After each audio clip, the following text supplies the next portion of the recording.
오늘 여호수아 9장 1절에서 27절 본문으로 하나님 편이 된다는 것이라는 제목으로 하나님 말씀 나누겠습니다. 오늘 본문의 배경을 이해하려면 신명기 20장 16절에서 17절 본문을 우리가 알 수 있어야 됩니다. 신명기 20장 16절에 17절에 보면 하나님께서 이제 이스라엘 백성들이 가나안 땅에 들어가서 점령할 때에 가나안 족속에 속한 사람들과는 절대 화친을 맺지 말고, 그리고 그들은 무조건 다 진멸하라고 그렇게 하나님께서 명령을 내리셨습니다. 그런데 오늘 본문에 보니까 그 가나안 족속에 속한 히위 족속에 속한 기브온 사람들이 이제 여호수아와 그 이스라엘 백성들에게 와서 이제 거짓으로 이제 그 위장을 하고, 아주 먼 곳에서 온 것처럼 위장을 하고 와서 이제 이스라엘 백성들을 속여서 조약을 맺게 되는 그런 장면을 보여주고 있습니다. 이것이 우리에게 시사하는 바는 무엇이냐면, 하나님의 말씀이 임할 때, 그리고 성도가 성장하려고 할 때에 반드시 시험이 온다는 것입니다. 오늘 본문을 통해서 성도가 어떻게 넘어지고, 그리고 실수 가운데 그런 실수를 범할 수 있지만 하나님께서 그 실수를 어떻게 은혜로 바꾸시고 하나님의 자녀들을 붙드시는지, 우리가 그 하나님의 은혜를 이제 목도하게 될 것입니다. 오늘 본문을 통해서 우리에게 주시는 첫 번째 메시지는 무엇이냐면, 믿음의 성장에 제동을 거는 방해 요소가 뭐냐라는 것입니다. 몇 가지가 있는데 그 첫째는 무엇이냐면 바로 힘입니다. 대적들의 힘. 오늘 본문에 보니까 가나안 6족속이 2절에 보니까 일심으로 힘을 모았다고 그렇게 말씀하고 있습니다. 대개 하나님께로 가까이 나아가려고 할 때에 사탄은 총력을 다합니다. 우리가 여리고 성이 무너지는 그 기사를 통해서 봤을 때에 이제 이스라엘 백성들이 이제 여리고를 무너뜨리기 전에 그 소문을 듣고 오히려 그 여리고의 문이 가장 굳게 닫혀 있던 것을 우리가 이제 보았습니다. 항상 이제 그리스도인들이 믿음으로 살려고 할 때에 이제 박해가 오기 마련인데, 초대교회도 마찬가지였습니다. 초대교회 시대에도 이제 성령이 임하시고 이제 교회가 이제 발생을 하게 되었는데, 이제 초대교회 성도들이 제자리에 안주하고 그들이 나가서 복음을 적극적으로 전하지 않자 그들에게 임했던 것이 무엇이냐면 박해가 왔습니다. 근데 그 박해는 하나님께서 허락하신 것이었어요. 초대교회의 성도들에게 있어서 박해의 의미는, 그들에게 박해는 그런 것이었습니다. 오히려 그 박해를 통해서 복음의 배를 순항시키는 바람과 같은 역할을 했던 것이 바로 박해였습니다. 핍박을 받으면서 그들은 오히려 거세게 흩어졌고, 그러면서 초대교회 교인들을 통해서 오히려 사방에 흩어져 있는 그러한 이방에 있는 백성들에게 이제 복음이 적극적으로 이제 선포되기 시작된 것이죠. 여러분, 그리스도인들에게 박해는 진정한 믿음을 가졌는지 가지지 못했는지에 대한 판가름을 주는 시금석과 같은 것이라고 볼 수가 있습니다. 여러분, 우리가 깨달아야 하는 사실, 그것은 참된 그리스도인은 큰 문제에 부딪힐수록 오히려 더 단단해진다는 거예요. 그리고 그들은 흩어지면 오히려 꽃가루처럼 흩어지는 곳마다 오히려 그들을 통해서 복음의 열매를 맺게 되어 있는 것입니다. 사탄은 언제든지 두려운 상황을 연출합니다. 그러나 그리스도인들은, 우리가 깨달아야 하는 사실은, 그리스도인은 이미 죽음을 정복한 사람들이라는 사실을 깨달아야 하는 것입니다. 그렇기 때문에 힘에 압도되지 말고 죽음을 정복하신 우리 주 예수 그리스도를 바라봐야 하는 것입니다. 두 번째로 믿음의 성장에 제동을 거는 요소는 무엇이냐면 바로 유혹입니다. 기브온 족속은 4절에 보니까 이제 그들이 살기 위해서 꾀를 냈습니다. 헤어진 그 포도주 부대에 이제 포도주를 담아오고, 낡은 그런 낡아서 기운 신을 신고, 그리고 곰팡이가 난 떡을 준비했습니다. 아주 먼 곳에서 온 사람들처럼 이스라엘 백성들을 속였던 거예요. 여러분, 유혹은 마치 무해한 것 같이, 때로는 필요한 것과 같이 우리에게 다가옵니다. 우리의 삶에 그렇게 침투해서 우리의 신앙의 초점을 흐트러뜨려 버리는 것입니다. 사도들은 초대교회 때에 사도들은 힘써서 가난한 자들을 구제했어요. 분명히 좋은 일이었습니다. 그런데 분명한 사실은 이제 사도들이 그렇게 이제 구제에 힘쓰다가 이상한 조짐을 깨닫게 되었어요. 분명히 그 구제가 좋은 일이긴 했지만 그 구제를 통해서 본질이 가려지고 있었던 것입니다. 그래서 사도들은 구제라는 것이 좋은 것이긴 하지만 자신들의 주 업무였던 복음의 본질로 돌아가기로 선포하고 오로지 말씀과 기도에 전무하리라라고 이렇게 선포하면서 복음의 본질로 돌아갔던 것입니다. 필요한 일이지만 누적되면서 하나님과의 관계를 소원케 만드는 일이 있다는 거예요. 우리 안에. 그런 것들이 우리 안에서 발견될 때에 그것이 필요한 일이라 할지라도 분명히 우리가 부름받은 그 자리에서 그 우리의 부르심에 그 합당한 일을 방해하는 요소들이 발견될 때에 그것이 우리의 삶 가운데 필요한 것처럼 느껴지는 일들이라 할지라도 우리는 과감하게 그것을 제거해야 하는 것입니다. 세 번째로 믿음의 성장에 제동을 거는 것은 바로 나태함입니다. 나태함은 게으름만을 말하지 않습니다. 부지런하지만 나태할 수가 있어요. 부지런하지만 아둔할 수가 있습니다.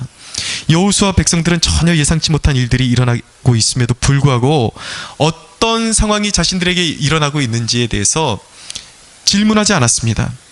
그래서 인간적인 조약, 하나님의 뜻과는 다른 조약이 맺어질 수밖에 없었던 것입니다.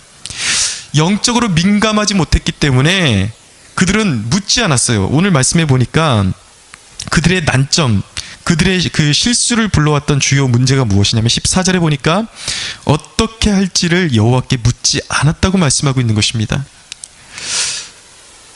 아울러서 16절에 보니까 그들은 그 당시에 깨닫지 못했을 뿐만 아니라 무려 사흘이 지나서야 비로소 자신들이 잘못했다는 것을 깨닫게 된 것입니다. 영적인 방만이 사람을 오판하게 하는 거예요. 기회가 있어도 기회를 깨닫지 못하고 놓치게 만들어 버리는 것입니다. 이제 우리의 그 삶 가운데 어떤 만남과 삶의 변화가 있을 때에 그 포인트를 제대로 놓치지 말고 하나님께 물어야 하는 것입니다. 우리의 삶에 어떤 특별한 변화가 있을 때에 그것에 어떤 영적인 메시지가 분명히 있는데 그 포인트를 놓치지 말고 하나님께 물을 수 있어야 된다는 거예요. 이 만남의 의미는 무엇입니까? 지금 우리의 삶 가운데 주어지고 있는, 우리의 사역 가운데 주어지고 있는 이 일들에 대한 하나님의 뜻은 무엇입니까? 라고 물을 수가 있어야 된다는 것이죠. 우리가 그렇게 묻고 기도할 때에 기도 중에 하나님은 그 상황을 해석하게 하시고 그 변화에, 우리의 삶 가운데 주어진 변화의 숨은 의도를 비로소 성령님을 통해서 우리에게 비추어 주실 것입니다.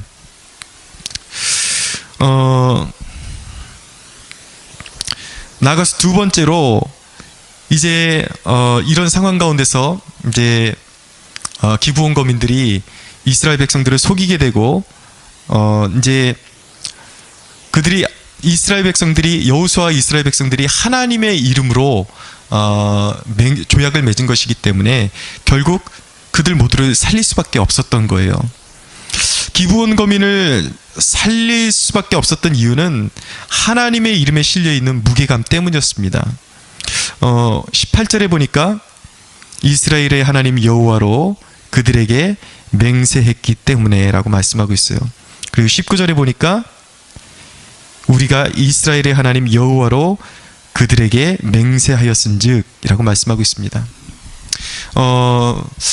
실수가 발생했을 때에 거짓된 방법으로 돌려 막으려고 해서는 안 되는 것입니다.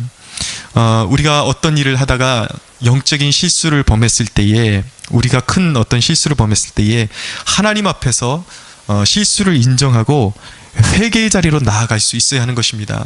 우리가 어떤 영적으로 오판해서 그 실수를 인간적인 방법으로 덮으려고 할 때 그 실수를 끊지 못하고 계속해서 악순환이 이어질 수밖에 없는 거예요. 나가서 나는 오늘날 그리스도인들이 하나님의 이름에 대한 경외감을 회복해야 한다고 믿습니다. 청년들을 지도하면서 그런 일들을 경험하게 됩니다. 하나님께서 말씀하셨습니다. 하나님께서 이러이러하게 말씀하셨습니다라는 표현을 많이 쓰게 되는데, 그런데 제가 봐왔던 그런 많은 지도했던 청년들 가운데 하나님께서 우리 교회로 보내셔서, 이 교회로 보내셔서 이곳서 1년 내지 2년을 헌신하겠습니다, 그렇게 이야기를 해놓고 그 이후에 어떤 좋은 아르바이트 자리가 있거나 이러면 그냥 그것이 또 하나님의 뜻이라고 말해버리고 그냥 돌아가는 경우들도 있다라는 것이죠. 하나님이 분명히 말씀하셨다고 해놓고서 또 다른 어떤 자기에게 유익이 되는 그런 일들이 있을 때에 이것도 하나님께서 주신 상황이라고 그렇게 자기 마음대로 해석을 하면서 하나님의 이름을 오용하는 경우가 참 많더라는 것입니다. 그런데 여러분, 우리는 하나님의 이름을 사용할 때에 조심스럽게 사용할 필요성이 있는 거예요. 설령 하나님께서 우리에게 직접적으로 말씀하지 않았다고 할지라도 우리가 하나님의 이름으로 무언가를 하나님께 서원하거나 하나님의 이름으로 어떤 것을 하기로 결단했다면 하나님의 이름으로 행한 것들은, 결단한 것들은 반드시 지켜야만 하는 것입니다. 제가 아주 감동적인 이야기를 들었는데요. 이재철 목사님 설교 중에 이런 내용이 이제 나오는 것을 제가 들었습니다. 한 장애인 아이를 둔 그 목사님 부부가 있었는데, 이 목사님이 이제 사역을 위해서 이제 부교육자로 사역지를 찾기 위해서 여러 교회에 원서를 냈지만 결정적으로 교회들이 받아주지 않았던 이유가 무엇이었냐면, 장애인 자녀를 가지고 있기 때문에 당신이 우리 교회에 오면 사람들이 예수 믿으면 복 받아도 모자란데 당신 같은 목회자를 보면은 사람들이 예수 믿는 것을 어떻게 생각하겠는가. 그것은 이제 예수님의 어떤 신앙에 어떤 오점을 남길 수 있는 여지가 있기 때문에 당신을 우리 교회로 청빙할 수 없습니다. 그래서 계속해서 이제 교회들이 퇴짜를 놓은 거예요. 그런데 이제 그 속상한 상황 가운데 그 사모님이 너무나도 속상해서 한국교회의 그런 실정을 이제 하소연하듯이 편지로 적어서 이재철 목사님에게 이제 보냈던 것입니다. 근데 이재철 목사님이 그 편지를 읽으시면서 너무 이제 분노가 일어났던 거예요. 아니, 어떻게 장애인 아들을 둔 것이 그걸 저주라고 말할 수가 있는가. 오히려 교회라면 그런 사역자를 더 받아주고 더 긍휼을 가지고 받아주고 사역의 장을 열어줘야 되는 것 아닌가. 너무 화가 나고 애처로워서 이재철 목사님이 그 사모님에게 편지를 써서 보냈다는 거예요. 내가 당신 남편을 한번 만났으면 좋겠습니다. 그래서 이제 그 목사님과 이재철 목사님의 이제 면담이 이루어지게 되었는데, 이제 이재철 목사님이 그 장애인 아이를 이제 두고 있는 그 목사님을 만나서, 목사님, 저와 함께 이 교회에서 사역할 마음이 있습니까? 라고 물어봤는데, 장애인 아이를 두고 있는 그 목사님이 대답하기를, 오고는 싶지만 그 사이에 이미 아내가 편지를 보내고 이런 사이에 이미 다른 교회에 원서를 냈는데, 정식으로 이제 전임 자리는 못 가고 파트타임으로 갈 수 있는 교회가 생겼습니다. 이 자리는 저에게 좋은 자리인 것은 사실이지만 하나님 앞에서 먼저 가기로 한 곳이 있기 때문에 파트타임이라 할지라도 하나님 앞에서 약속을 지키고 또 그 교회와 약속을 지키기 위해서 그곳으로 가야 되겠습니다. 그리고 여러분, 정말 사역자들이라면 한번 탐나는 자리 아닙니까? 한국교회에서 큰 역할을 감당하시는 목사님이고 한번 가서 사역을 배우고 싶은 그런 교회인데, 그것을 물리치고 전임 자리를 물리치고 파트타임으로 이분이 가셨다는 거예요. 여러분, 가치를 한번 생각해 보세요. 파트타임과 전임, 그 가치 어떻게 비교할 수가 있겠습니까? 그런데 이 목사님은 그런 것이 중요한 것이 아니라 어디가 더 페이를 많이 주고 어디가 더 자신이 자라날 수 있고 성장할 수 있는 기회의 땅인가, 이것을 먼저 본 것이 아니라 내가 하나님 앞에 먼저 가겠다고 말씀드린 곳, 하나님 때문에 하나님을 더 의식해서 정말 자기를 필요로 하는 곳으로 가기로 결단했던 것입니다. 너무 도전이 됐어요. 제 자신이 정말 나라면 어땠을까라는 그런 질문을 던져보았는데, 나라면 그렇게 하지 못했을 것 같아요. 그 목사님 너무 존경스럽더라고요. 그런데 이제 이 이재철 목사님이 1년 동안 그분을 잊지 않고 있다가 1년 후에 다시 전화를 해서, 이제 목사님 1년 동안 거기 가서 약속 지켰으니까 이제 우리 교회에 오셔도 되지 않겠습니까? 라고 이제 다시 제의를 했더니, 이제 그분이 지금이라면 이제 갈 수 있겠습니다. 그래서 이제 이재철 목사님 계신 교회로 와서 이제 사역을 수년 동안 배우고, 나중에는 이제 두바이에 이재철 목사님께서 이제 사역을 진행하는 중에 두바이에 두바이에 그 세워진 교회를 이제 통솔하고 정말 하나님의 마음으로 잘 이끌어갈 수 있는 영적인 지도자가 필요한 교회가 있었는데, 이재철 목사님이 한국으로 오셔서 그 목사님에게 이 자리는 목사님을 위한 자리입니다. 목사님이 가십시오. 라고 그렇게 권면을 해서 그 목사님이 두바이로 가서 정말 하나님의 사역을 잘 감당하고 있다는 그런 제가 얘기를 들었습니다. 너무 도전이 되는 거죠. 참 훌륭한 목사님은 뭔가 다르구나. 이재철 목사님도 훌륭하지만 그 자리를 거절하고 하나님 때문에, 하나님을 오히려 두려워하고 의식하고 자기가 불리하고 그런 자리이지만 하나님을 더욱더 소중하게 여기고 갔던 그 목사님이 너무나도 귀하게 느껴졌던 것입니다. 여러분, 우리가 잊지 말아야 할 사실이 있어요. 그것이 무엇이냐면, 내가 받아야 할 축복이라면 내가 불리한 길을 선택하더라도 반드시 받게 되어 있다는 것입니다. 그리스도인이 따라가야 할 가치를 보여주는 거예요. 어떤 가치로 살아가야 하는가? 인간이 보기에 더 좋은 길이 생겼다고 사명의 자리를 박차고 떠나는 것은, 그것은 사명자의 삶이 아니라는 것입니다. 오히려 그리스도인은 하나님의 신실하심을 쫓는 그 가치를 쫓아가야 된다는 것이죠. 예수님께서 우리에게 보여주신 가치는 무엇입니까? 그분은 이 땅에 와서 군림하기를 원하지 아니하시고 아버지의 명령을 받아서 이 땅에 오셔서 십자가를 지기까지 순종하셨던 그 가치, 아버지를 의식하고 아버지의 뜻이라면, 내가 부르시는 곳이라면 어디든지 가겠나이다 라는, 그것이 바로 그리스도인의 가치가 되어야 한다는 것입니다. 사도행전 20장 23절에서 24절 본문을 유진 피터슨이라는 분이 그 메시지라는 그 성경을 통해서 이렇게 번역을 해놓았습니다. 한번 들어보세요. 거기에 가면, 무슨 말이냐면, 이제 사도 바울이 예루살렘에 이제 올라가기 전에 이제 계시를 받아서 쓴 그런 성경 말씀인데, 거기라는 곳은 바로 예루살렘을 이야기하는 것입니다. 거기에 가면 무슨 일이 벌어질지 나는 전혀 모릅니다. 쉽지 않을 것이 분명합니다. 내 앞에 고난과 투옥이 있을 것을 성령께서 거듭해서 분명히 말씀해 주셨습니다. 그러나 그것이 나에게는 별로 중요하지 않습니다. 나에게 가장 중요한 것은 하나님께서 시작하신 일을 마치는 것입니다. 여러분, 이것이 바로 사명자, 바로 그리스도인이 가져야 될 선택의 가치관인 것입니다. 그래서 이제 김혜권 교수님은 이렇게 이제 말씀을 하셨는데, 소명감에 사로잡힌 사람은 자신이 원하는 곳으로 마음대로 갈 수 있는 사람이 아니라 하나님이 파송하시는 곳으로 내려가는 사람이다라고 그렇게 표현을 했습니다. 사랑하는 여러분, 우리가 하나님을 위해 이곳을 선택하겠습니다라고 할 때에 그곳이 사람의 눈에 보이기에는 절망적인 곳이라 할지라도, 우리가 정말 하나님의 이름으로 그것을 선택할 수 있다면 하나님께서 우리를 그냥 내버려 두시겠습니까?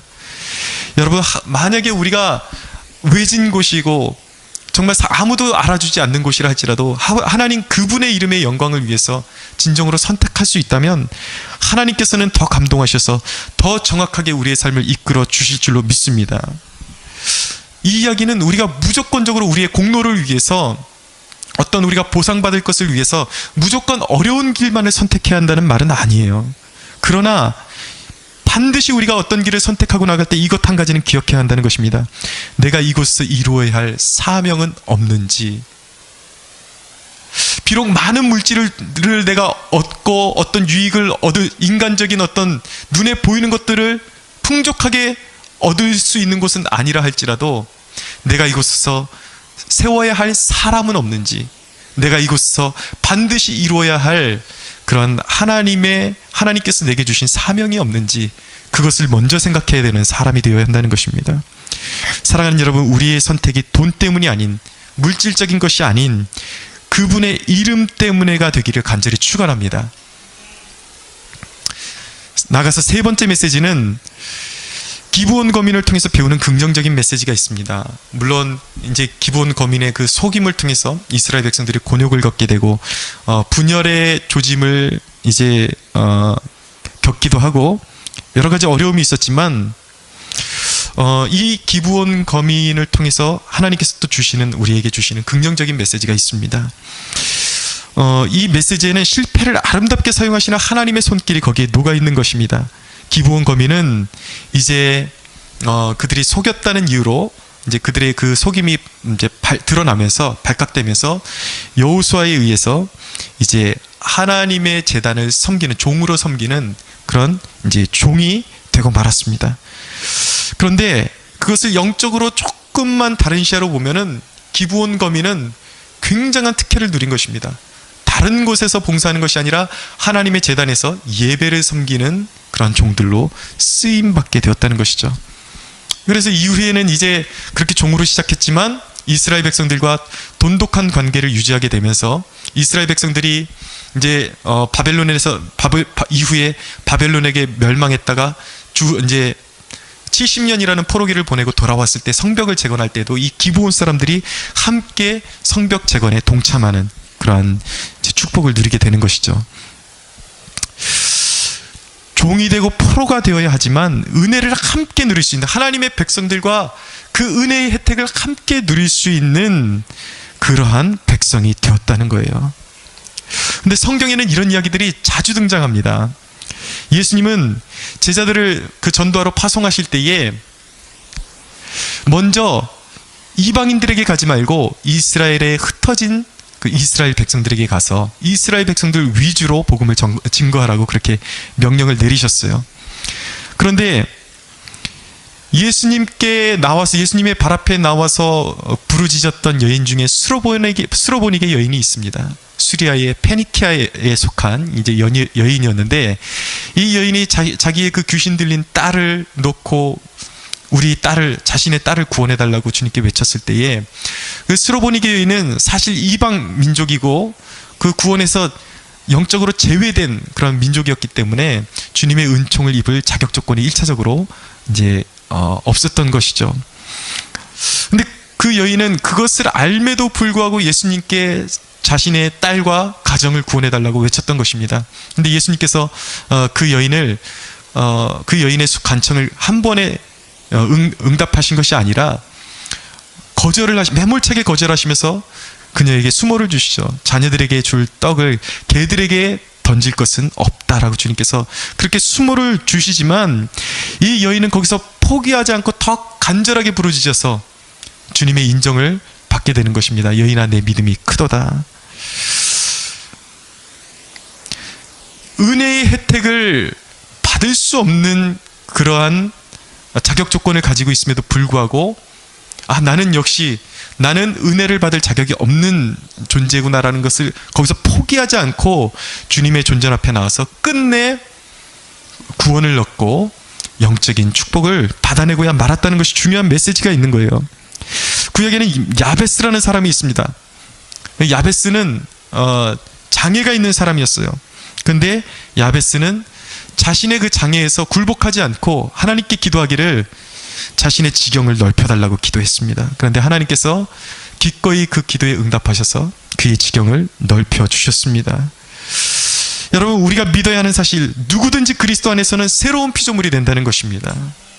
우리가 자격 조건을 갖추지 않고 도덕적으로나 출신 성분이나 그 어떤 것도 하나님의 은혜를 받기에는 합당치 않은 자격 조건을 가지고 있다고 할지는 모르지만 누구든지 그리스도의 품 안으로 들어오면 과거의 삶이 지나가고 모든 그런 저주의 삶이 지나가고 새로운 피조물로 새로운 열린 미래를 향해서 축복의 삶을 살아갈 수 있는 존재로 변화되게 된다는 것입니다. 할렐루야. 우리가 살다 보면 그 가정의 그 내력에 그 이혼과 자살이 끊이지 않는 그런 더러운 영들이 그런 내력으로 흐르는 가정들이 있는 것을 볼 수가 있습니다. 한 번 이혼이 흐르고 있으면 계속해서 그 후대가 그 이혼의 저주가 끊이지 않고 자살의 저주가 끊이지 않는 그런 가정이 있더라는 것이죠. 제가 얘기하는 것은 어떤 가정의 그런 가게에 흐르는 저주 이것을 얘기하는 게 아니에요. 가게에 흐르는 저주를 외치는 사람들은 예수를 믿어도 가게에 흐르는 저주가 있다고 그렇게 이제 주장하는 사람들이고, 제가 말씀드리는 것은 예수 믿기 전에 그런 더러운 영들이 이혼하게 하고 자살하게 하는 영들이 내력으로 그 가정에 흐르고 있다고 할지라도 누구든지 예수 그리스도를 믿기만 하면 그런 모든 저주가 떠나가고 만다는 것입니다. 그렇기 때문에 누구든지 정말 예수를 믿기만 하면 사람들이 말하는 운명이나 팔자나 이런 것에 매이지 않아도 되는 것입니다. 그 사람은 완전히 이전의 저주에서 완전히 새로운 삶, 정말 영생을 누리고 성령의 임재와 하나님의 축복을 받아 누릴 수 있는 피조물로 새롭게 변화된다는 사실을 믿어야 하는 것입니다. 복음은 새롭게 빚으시는 은혜예요. 여러분, 여기 이제 이 기브온 주민들에게서 우리가 배워야 할 지혜가 있는데, 그것은 그들은 진정한 가치를 알아볼 수 있었다는 것입니다. 이스라엘같이 아직도 보잘것없는 그 신흥 세력에 무슨 가치가 있다고 그들이 화친을 청할 수 있었을까요? 그러나 이 기브온 주민들은 비록 신흥 그 민족이고 이제 떠오르는 민족이고 아직은 생소한 민족이지만 그 이스라엘 백성 그 배 위에서 역사하는 그 위대한 하나님의 그 소식을 들었기 때문에 자신들의 힘으로는 도저히 그 하나님의 능력을 이길 수 없다는 것을 알고 그 이스라엘 백성들 안에 있는 그 진정한 믿음의 가치를 깨닫고 화친을 청할 수가 있었다는 것이죠. 기브온 백성들이 속인 것은 잘못된 방법이었지만 다른 각도로 보면 그들이 생명을 얻기 위해서 취할 수 있는 유일한 길이었다는 것을 우리가 깨달을 수 있어야 하는 것입니다. 그 가치 때문에, 그 무엇과도 바꿀 수 없는 가치 때문에 그 이스라엘 백성들 가운데 역사하신 그 하나님과 하나님이 베풀어 주시는 생명력과 그 놀라운 능력 때문에 이 기브온 백성들은 기꺼이 하나님의 백성들에게 고개를 숙이고 들어가기로 선택을 할 수가 있었던 거예요. 그래서 수고를 마다하지 않고 모험을 마다하지 않고 이스라엘 백성들에게 화친을 청할 수가 있었던 것입니다. 예수님께서 말씀하시기를 적군이 멀리 있을 때에 나보다 강한지 알아보고 내가 감당할 수 없으면 그들에게 먼저 화친을 청하는 것이 지혜라고 예수님께서 말씀하셨어요. 무슨 말입니까? 하나님의 놀라운 능력을 알아보고 복음의 능력을 알아보고 그 복음에 무릎 꿇지 않는 모든 자에게 하나님의 진노가 임할 것을 알아보고 이 세상 가운데서, 이 번화한 세상 가운데서 세상의 원리에 종속되기를 거절하고 복음에 무릎 꿇기를 선택하는 사람, 하나님께 종속되기를 원하는 사람, 예수 그리스도 앞에 무릎 꿇기를 원하는 사람, 그렇게 결단할 수 있는 사람이 진정으로 지혜 있는 사람이라는 것을 예수님께서 그 예화를 통해서 말씀해 주셨던 거예요. 진정한 생명의 가치를 알아볼 수 있는 사람은 자기의 밭을 송두리째 팔아서 보화가 감추인 밭을 통째로 사는 결단과 용기를 보일 수가 있는 것입니다. 여러분, 치열한 이 경쟁 시대에 개미처럼 사느라 삶의 방향과 목적을 잃고 사는 이 시대에 여러분, 은혜의 자리를 지키려는 사투가 우리에게 필요한 것입니다. 정말 다른 것까지도, 우리가 추구하는 그 무엇까지도 포기하더라도 지켜야 하는 것이 무엇인지를 한번 생각해 볼 수 있게 되기를 바랍니다. 사랑하는 여러분, 우리의 신앙을 지켜주고 성령의 감화를 주는 자리를 무엇보다도 귀히 여길 줄 아는 그러한 지혜와 참 믿음이 있기를 간절히 축원합니다. 로마서 8장 30절에 32절은 이렇게 말씀합니다. 또 미리 정하신 그들을 또한 부르시고 부르신 그들을 또한 의롭다 하시고 의롭다 하신 그들을 또한 영화롭게 하셨느니라. 그런즉 이 일에 대하여 우리가 무슨 말을 하리요? 만일 하나님이 우리를 위하시면 누가 우리를 대적하리요? 자기 아들을 아끼지 아니하시고 우리 모든 사람을 위하여 내주시니가 어찌 그 아들과 함께 모든 것을 우리에게 주시지 아니하겠느냐. 할렐루야. 사랑하는 여러분, 어리석고 얻을 영화가 없어 보여도 예수님 뒤에 줄 서면, 예수님 품으로 들어가면 이 땅의 그 어떤 세력도 우리를 대적할 존재가 없게 되는 것입니다. 우리는 하나님의 영원한 보호하심의 품으로 들어가게 되는 것입니다. 사랑하는 여러분, 오늘 이 말씀을 마무리하면서 이 말씀을 여러분 되짚어 보면서 그런 축복이 있었으면 좋겠습니다. 하나님의 편이 된다는 의미의 그 위대함, 여러분 그 위대함을 알아볼 수 있겠습니까? 하나님의 편이 되는 것, 예수님의 품으로 들어가는 것, 예수님께 줄 서는 것, 여러분 그것은 정말 세상이 침범치 못할 놀라운 영적인 유업과 축복을 받아 누리는 유일한 길이라는 사실을 기억하면서 오늘 기브온 거주민들이 보여주었던 그러한 지혜를, 그러한 결단력을 본받는 우리 모두가 되기를 간절히 주 예수의 이름으로 축원합니다.